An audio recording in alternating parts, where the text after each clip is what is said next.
Hello বন্ধুরা, কেমন আছো সবাই? আশা করি সবাই ভালো আছো। তো গরমে একটু কষ্ট হচ্ছে, একটু না সবারই কষ্ট হচ্ছে। তো যাই হোক, আজকে একটা রেসিপি করব, আর এটা একদম সিম্পল, আর এটা অনেকেই করো, তো তবুও তোমাদের সঙ্গে শেয়ার করছি, কারণ এই গরমে আমরাও এটা দিয়ে খাবো, অন্য কিছু খেতে ভালো লাগছে না। তো কি কি লাগছে বলে দিই। তো প্রথমে আমি বেশ কয়েকটা কাঁচা লঙ্কা নিয়ে নিয়েছি, আর এখানে বেশ কয়েকটা শুকনো লঙ্কা, আর এখানে কুচিয়ে রাখা পেঁয়াজ, আর এখানে কয়েক কোয়া রসুন। আর এই রসুনটা দেখো কি সুন্দর বড়। তো যাই হোক, এই হচ্ছে লাগবে। তো চলো শুরু করি।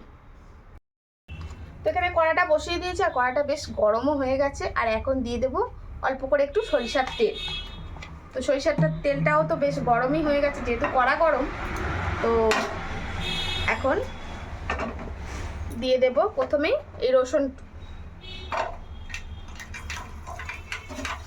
তো রসুনটা একটু ভেজে নেব, আর একদম অল্প আঁচে ভাজতে হবে কিন্তু।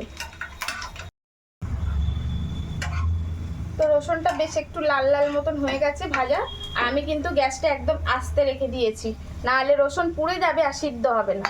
তো এখন দিয়ে দেবো এর মধ্যে কয়েকটা কাঁচা লঙ্কা আর কয়েকটা শুকনো লঙ্কা। তো এটাও এর সঙ্গে দিয়ে একটু ভাজবো, আর সব সময় গ্যাসটা কিন্তু একটু আস্তে রেখে ভাজবে। তো রসুন লঙ্কা একদম সুন্দর করে ভেজে নিয়েছি, আর আমি কিন্তু আগাগোড়াই বলছি, গ্যাসটা কিন্তু একদম আস্তে দিয়ে কিন্তু ভেজেছি। তো এখন এইগুলো তুলে ফেলবো।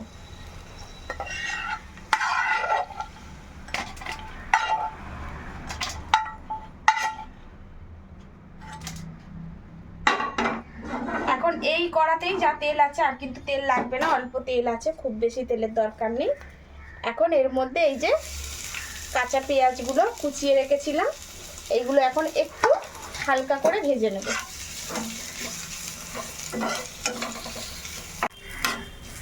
তো পেঁয়াজটাও ভাজা হয়ে গেছে, আর খুব বেশি লাল করব না, তো এইভাবেই একটু ভেজে নিয়েছি। তো এখন পেঁয়াজটাও তুলে ফেলবো।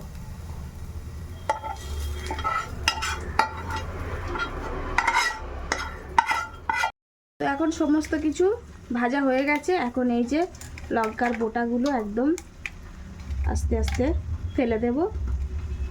তো এখানে আমি দু রকমের লঙ্কা নিয়েছি, শুকনো লঙ্কা কাঁচা লঙ্কা। তো কাঁচা লঙ্কাও দুটো, শুকনো লঙ্কা তিনটে নিয়েছি। খুব বেশি মানে ঝাল এগুলো, বুঝেছো তো, এর থেকে নিলে আর খাওয়া যাবে না। তো এখন এর মধ্যে একটু লবণ দিয়ে দিলাম, লবণটা দিয়ে লঙ্কাটা ভালো করে একটু চোখকে মেখে নেব। আর এখন এই যে রসুন, আহা রসুনগুলো কি সুন্দর গলে গেছে। একটু ধিমে আঁচে ভাজলে না রসুনগুলো বেশি পুড়বে না, আর ভিতর থেকে একদম গলে যাবে। তো এখন এটাকে বেশ ভালো করে মাখতে হবে।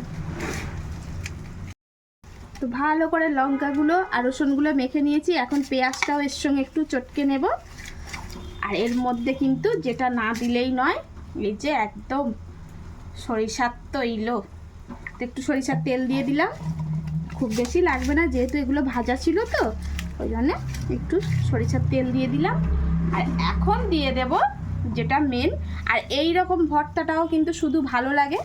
তো এই পেঁয়াজের ভর্তাটাও বেশ ভালো লাগে। তো এই পেঁয়াজের ভর্তাও একটু সরিয়ে রাখবো খাওয়ার জন্য।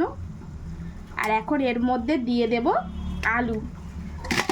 তো আলুগুলো সিদ্ধ করে রেখেছিলাম, তো এখন এর মধ্যে দিয়ে দিচ্ছি আলু। আহা, এখন মাখতে মাখতেই না মুখে জল চলে আসছে বন্ধুরা, কার কার আসছে বলো। তো এখন এটাকে এর সঙ্গে বেশ ভালো করে মেখে নেব। তো বন্ধুরা একদম মাখা রেডি। আর এটা দেখে না আমি কি কথা বলবো বুঝতে পারছি না, আমার এখন জিভে পুরো জল এসে গেছে।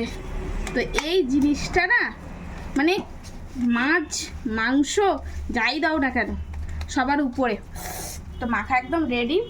তো একটা লাল আসছে, তো একটা মানে একটুখানি নিয়ে টেস্ট করে দেখছি লবণটা হয়েছে কিনা।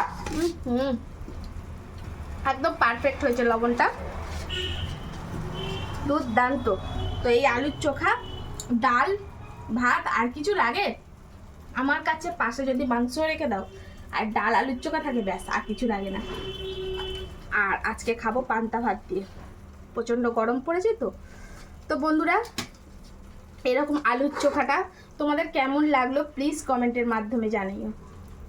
ভালো লাগলে লাভ লাইক শেয়ার করো। ততক্ষণের জন্য আসি, সাবধানে থেকে ভালো থেকে দেখা হচ্ছে নতুন কোনো ভিডিওতে।